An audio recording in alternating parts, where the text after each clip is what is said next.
और अब आपको बताएं, दरिया सिंध में इंतहाई ऊंचे दर्जे के सैलाब का खदशा है। वज़ीर आला सिंध ने वज़ीर आबपाशी सिंध से रिपोर्ट तलब कर ली।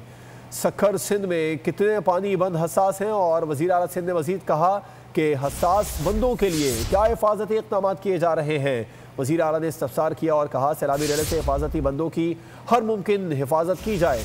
जाम शोरो सेक्रेटरी आबपाशी वज़ीर आला को रिपोर्ट पेश करेंगे।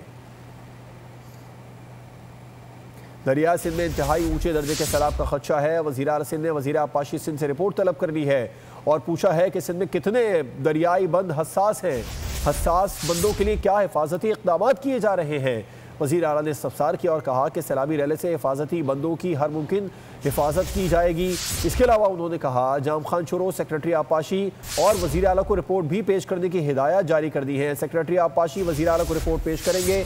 वज़ीर आला सिंध मुराद अली शाह ने रिपोर्ट तलब कर ली है। दरिया सिंध में इंतहाई ऊंचे दर्जे के सैलाब का खदशा है। वज़ीर आला सिंध मुतहरिक हो गए। सब्सक्राइब करें और बेल दबाएं ताकि कोई खबर रह न जाए।